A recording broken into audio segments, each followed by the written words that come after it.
Central ബാങ്കിനെയും ധനകാര്യ സ്ഥാപനങ്ങളെയും insurance പ്രവർത്തനങ്ങളുടെയും നിയന്ത്രണത്തെ സംബന്ധിച്ച president His Highness Sheikh Mohamed bin Zayed Al Nahyan 2025 federal decree നിയമം പുറപ്പെടുവിച്ചു. സെൻട്രൽ ബാങ്കിന്റെ സ്വാതന്ത്ര്യവും സാമ്പത്തിക ധനസ്ഥിരത ഉറപ്പാക്കുന്നതിൽ സുപ്രധാന പങ്കും ശക്തിപ്പെടുത്തുന്നതിനാണ് ഇത് സജ്ജീകരിച്ചിരിക്കുന്നത്.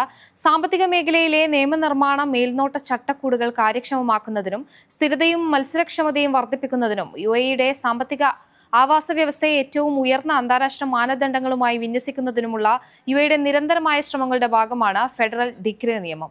ദേശീയ കറൻസിയുടെ സ്ഥിരത നിലനിർത്തുക, സാമ്പത്തിക വ്യവസ്ഥയുടെ സ്ഥിരത പ്രോത്സാഹിപ്പിക്കുക, സംരക്ഷിക്കുക, സെൻട്രൽ ബാങ്കിന്റെ വിദേശ കരുതൽ ശേഖരത്തിന്റെ വിവേകപൂർണമായ മാനേജ്മെന്റ് ഉറപ്പാക്കുക എന്നിവയാണ് ഫെഡറൽ ഡിക്രി നിയമം ലക്ഷ്യമിടുന്നത്. UAE സെൻട്രൽ ബാങ്കിന്റെ പ്രധാന പ്രവർത്തനങ്ങൾ ഇത് നിർവചിക്കുന്നു. പ്രധാനമായും പണനയം സ്ഥാപിക്കുകയും നടപ്പിലാക്കുകയും ചെയ്യുക, അന്താരാഷ്ട്ര മാനദണ്ഡങ്ങൾക്കനുസൃതമായി ലൈസൻസ് ഉള്ള സാമ്പത്തിക പ്രവർത്തനങ്ങൾ സംഘടിപ്പിക്കുകയും മേൽനോട്ടം വഹിക്കുകയും ചെയ്യുക, വിവേകപൂർണവും ഫലപ്രദവുമായ സാമ്പത്തിക രീതികൾ ഉറപ്പാക്കുന്നതിന് ഉചിതമായ നിയന്ത്രണങ്ങളും മാനദണ്ഡങ്ങളും പുറപ്പെടുവിക്കുക എന്നിവയാണ് നിബന്ധനകൾ. ലോകത്തിലെ ഏറ്റവും വിദൂരമായ ട്രാൻസ്കോണ്ടിനെന്റൽ റോബോട്ടിക് ശസ്ത്രക്രിയ വിജയകരമായി പൂർത്തിയാക്കി കുവൈറ്റ് ചരിത്രം കുറിച്ചു.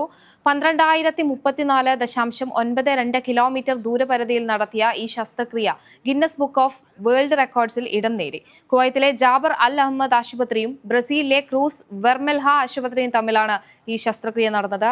ആരോഗ്യ മന്ത്രാലയം, Kuwait Foundation for the Advancement of Sciences, Zain Group എന്നിവ സംയുക്തമായി പുറത്തിറക്കിയ പത്രക്കുറിപ്പിലാണ് ഈ ചരിത്രപരമായ നേട്ടം പ്രഖ്യാപിച്ചത്. ഈ 3 സ്ഥാപനങ്ങളുടെ തന്ത്രപരമായ പങ്കാളിത്തമാണ് നേട്ടം സാധ്യമാക്കിയത്. ഈ പ്രഖ്യാപനത്തോടനുബന്ധിച്ച് നടന്ന വാർത്താ സമ്മേളനത്തിൽ വെച്ച് ആരോഗ്യമന്ത്രി ഡോക്ടർ അഹമ്മദ് അൽ അവാദി, ശസ്ത്രക്രിയക്ക് നേതൃത്വം നൽകിയ ടീം, സൈൻ ഗ്രൂപ്പിന്റെയും സയന്റിഫിക് പ്രോഗ്രസ് കമ്പനിയുടെയും പ്രതിനിധികൾ എന്നിവർ ഗിന്നസ് ബുക്ക് ഓഫ് വേൾഡ് റെക്കോർഡ്സിൽ നിന്നുള്ള ഔദ്യോഗിക സർട്ടിഫിക്കറ്റ് ഏറ്റുവാങ്ങി. ഒക്ടോബർ 15 ആരംഭിച്ച് ഡിസംബർ 31 വരെയാണ് ഷാർജയിൽ സെൻസസ് നടത്തുന്നത്.